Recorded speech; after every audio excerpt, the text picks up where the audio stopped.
जरा सुनिए। पाकिस्तान को अमेरिकी वार्निंग। अमेरिकी महकमा खारजा तर्जुमान ने खबरदार किया है कि ईरान के साथ तजारती मुआहिदों और इन मुआहिदों पर गौर करने वालों को मुमकिना पाबंदियों के खतरे से आगाह रहने का मशवरा देते हैं। ईरान के साथ ट्रेड एग्रीमेंट पर फिर जो पाबंदियां हैं और डेंजर ऑफ रिस्ट्रिक्शंस इम्पोज की जाएंगी, इसके लिए तैयार रहना चाहिए और रहें। ये ना हो कि हमारी जो 22% एक्सपोर्ट है अमेरिका में वो भी जाए, हम IMF के प्रोग्राम से भी जाएं, तो हम तो एक नई मुश्किल में फंस जाएंगे। पाकिस्तान ईरान के साथ काम नहीं कर सकता। पाकिस्तान ने अगर ईरान के साथ गैस पाइपलाइन पे काम किया तो सैंक्शंस देखनी पड़ सकती हैं, ऐसा कहना है अमेरिका का। लेकिन वही अमेरिका भारत को कुछ नहीं कहता जब भारत कहता है कि वो चाबहार पोर्ट पे ईरान के साथ और अफगानिस्तान के साथ काम करेगा। देखिए, हम भारत नहीं है। भारत जो है उसको ये इजाज़त है कि वो रशिया से S-400 मिसाइल ले सकता है। भारत को इजाज़त है वो तेल ले सकता है रशिया से। पाकिस्तान को इजाज़त नहीं है। तो पाकिस्तान का चौथा पापा है, चौथा पापा अमेरिका। उसका चौथा पापा परेशान हो जाएगा। वो ये बोलेगा कि मेरा लड़का जिसको मैंने खिला पिला के इतना मोटा ताजा हट्टा कट्टा करा, वो बाप पे फन उठा रहा है, अपना सांप की तरह काट रहा है। और आइंदा 10 से 15 सालों में पाकिस्तान में गैस नहीं होनी, तो हम कहाँ से लेके आएंगे जी ये गैस? पाकिस्तान को डर लग रहा बहुत ज्यादा अमेरिकन से, और अमेरिकन ने उनकी चाबी दे रखी है अच्छी तरीके से। बोला है कि बेटा अगर तुमने ईरान के साथ कोई डील करी ना, दोनों टांगे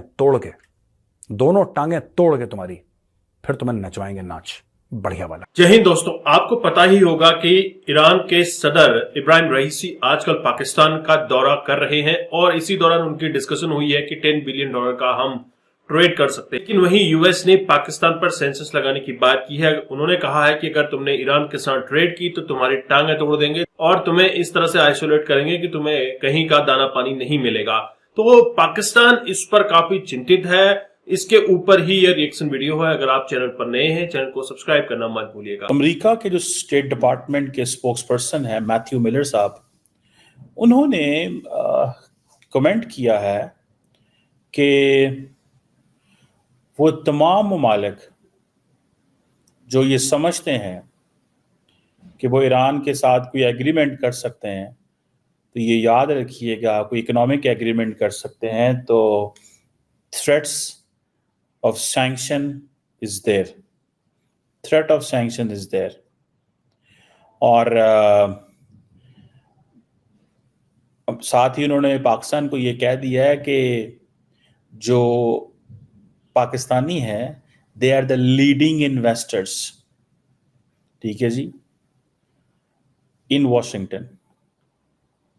रादर मुझे इस तरह कहना चाहिए कि Washington has been Islamabad leading investor बहुत, और पिछले ख़ास तौर पे 20 सालों के अंदर बहुत सारी इन्वेस्टमेंट्स आई हैं। और ये बात उनकी बिल्कुल ठीक है, क्योंकि पाकिस्तान तकरीबन 22% अपनी एक्सपोर्ट्स भी अमेरिका को ही बेचता है। So there is one single largest export destination जो पाकिस्तान के लिए है वो अमेरिका है। और ये जब कि ईरानी सदर पाकिस्तान में है, सो वो पाकिस्तान को बेसिकली कॉशियस कर रहे हैं, बी केयरफुल। आप जो ट्रेड एग्रीमेंट्स करने जा रहे हैं या कोई आप देखें, इसीलिए तो जो बहुत सारी जो चीज़ें हुई हैं वो MOU साइन हुए हैं। जब ये ईरानी सदर पाकिस्तान थे तो MOU साइन हुए हैं, पहली बात। दूसरी बात ये है कि जो कारोबार के हवाले से बातें हैं वो तो लोकल सतह पे होनी है। मेरा नहीं ख्याल पाकिस्तान ईरान के साथ कोई कारोबार करेगा, और पाकिस्तान को शायद ईरान के साथ खुल खिला के कारोबार करना चाहिए। ये ना हो कि हमारी जो 22% एक्सपोर्ट है अमेरिका में वो भी जाए, हम IMF के प्रोग्राम से भी जाएं, तो हम तो एक नई मुश्किल में फंस जाएंगे। सो वो कह रहे हैं कि बिजनेस, एक ही ऑप्शन रह जाता है, दूसरे लफ्जों में वो एक इनफॉर्मल सी ट्रेड है जो आप कर सकते हैं। वही चीज़ पाकिस्तान को पे बैक कर सकती है, क्योंकि पाकिस्तान का ईरान के साथ लंबा बॉर्डर है और उस लंबे बॉर्डर में पोरस बॉर्डर है, तो अब तो वहाँ से खुल्लम खुला कारोबार चीज़ें ट्रेड हो रही है। रिसेंटली पाकिस्तान के को ये कहा गया था, आई थिंक अमेरिकन अथॉरिटीज़ ने कहा था कि भैया ये बहुत ज़्यादा ट्रेड हो रही है, इसको रोकें, पर्टिकुलरली जो इलीगल जो ऑयल स्मगलिंग हो रही है। अब टेक्निकली तो पाकिस्तान को इसका बड़ा नुकसान होता है स्मगलिंग का, क्योंकि हुकूमत के पास रेवेन्यू नहीं आता।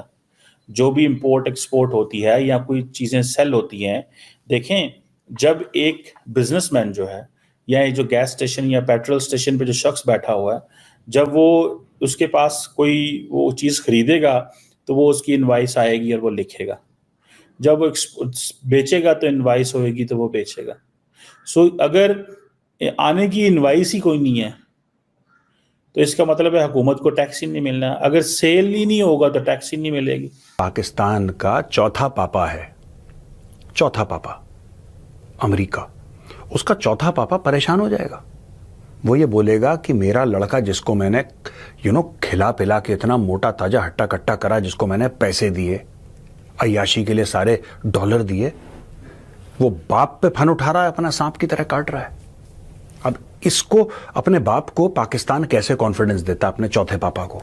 तो दोस्तों, जिस दिन इब्राहिम रियासी आया उस दिन पाकिस्तान ने एक ईरान बैग्ड टेरर आउटफिट, समझ रहे हैं game, Iran bagged terror outfit, एक ईरानी टेरर आउटफिट थी जो पाकिस्तान में ऑपरेट कर रही थी, उसको बैन कर दिया।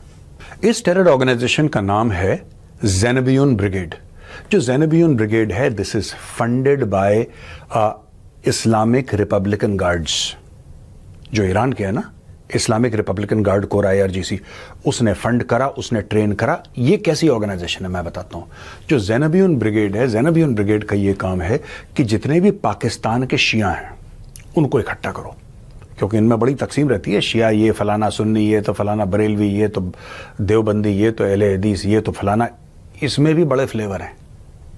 तो इन्होंने क्या करा कि चुपचाप इन्होंने सारे शियाओं को इकट्ठा करा और बोला कि जाओ सीरिया जाके लड़ो।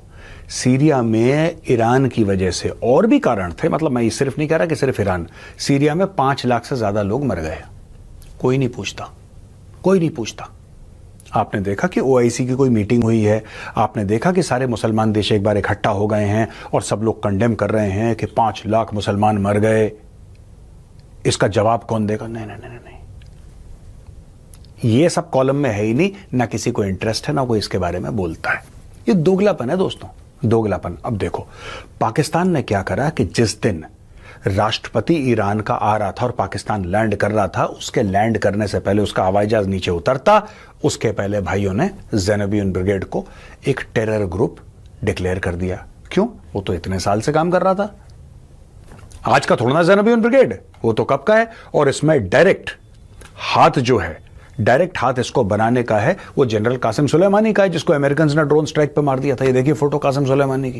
तो दोस्तों, आपने ये वीडियो देखी और आपको पाकिस्तानी एक्सपर्ट्स की राय पता चल चुकी होगी। और वहीं पर जिस तरह से यूएस ने कहा है कि बेटा अगर तुमने अपने अब्बू से गद्दारी करने की कोशिश की तो तुम्हारी टांगें तोड़ देंगे। बोले तो यूएस पाकिस्तान का चौथा अब्बू है और चौथे अब्बू की बात ना मानना पाकिस्तान को भारी पड़ सकता है।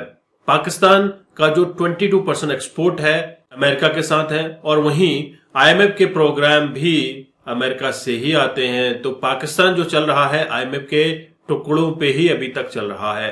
अगर उसने ईरान के साथ ट्रेड करने की कोशिश की तो 22% एक्सपोर्ट से भी जाएगा, दूसरा IMF के प्रोग्राम से भी पाकिस्तान को बाहर कर दिया जाएगा। तो पाकिस्तान अभी चिंता में है, भैया करें तो क्या करें, समझ नहीं आ रहा है पाकिस्तान को। और वहीं पाकिस्तान ने यह भी कहा है कि इब्राहिम रईसी ने जो एक स्टेटमेंट दी है उस स्टेटमेंट में कश्मीर का नाम भी नहीं लिया। अब पाकिस्तान ये चाहता है कि दुनिया के ममालिक का जब भी पाकिस्तान में आए या फिर पाकिस्तान कहीं पर जाए तो कश्मीर का नाम जरूर लिया जाना चाहिए। अब कश्मीर का इश्यू सॉल्व हो चुका है दोस्तों। 370 हटने के बाद दुनिया के बड़े बड़े मुस्लिम ममालिक आकर वहां पर इन्वेस्टमेंट कर रहे हैं। MR ग्रुप जैसा UAE का बड़ा ग्रुप वहां पर निवेश कर रहा है और इससे यह भी पता चलता है कि अब कोई भी मुस्लिम ममालिक कश्मीर के मसले में टांग नहीं अड़ाने वाला है। नरेंद्र मोदी ने जिस तरह से पाकिस्तान को अलग थलग करने की कोशिश की, अभी यूएस ने भी पंगा शुरू कर दिया पाकिस्तान के लिए कि अगर तुमने ईरान के साथ ट्रेड किया तो आपको हम सेंसस लगा देंगे, बहुत सारी चीजों से तुम्हें बेदखल कर देंगे। तो बाप बेटे को थोड़ा सा अभी चेता रहा है कि बेटा संभल जा वरना बेदखल कर दिया जाएगा जायदाद से। तो पाकिस्तान के लोग ये चाहते हैं कि अमेरिका के चंगुल से निकले, लेकिन अमेरिका का पंजा पाकिस्तान के ऊपर पहले से बना हुआ है और इतनी जल्दी निकलना मुश्किल है, क्योंकि पाकिस्तानी जो भी हैं अमेरिका से इतना मोटा पैसा लेते हैं और उसी का इन्वेस्टमेंट आप अमेरिका जाकर करते हैं, तो कहीं ना कहीं ये कोरिलेट करता है। और दूसरा, अमेरिका इजराइल के खेमे में होने की वजह से भी ईरान के साथ ट्रेड नहीं चाहता। हालांकि अमेरिका ईरान के खिलाफ बहुत पहले से भी है कि ईरान को न्यूक्लियर प्रोग्राम नहीं करने चाहिए वगैरह वगैरह, ये कॉन्फ्लिक्ट्स चलते रहते हैं। लेकिन जो रिसेंट ये है कि आपको ट्रेड नहीं करनी है। आपके क्या विचार है? क्या पाकिस्तान को ईरान से ट्रेड करनी चाहिए या यूएस ने पाकिस्तान को ट्रेड करने देना चाहिए? जरूर कमेंट कीजिएगा। चैनल पर नए हैं तो चैनल को सब्सक्राइब जरूर करें। मैं आपको मिलता हूं नेक्स्ट वीडियो में, तब तक के लिए थैंक यू। जय हिंद, जय भारत।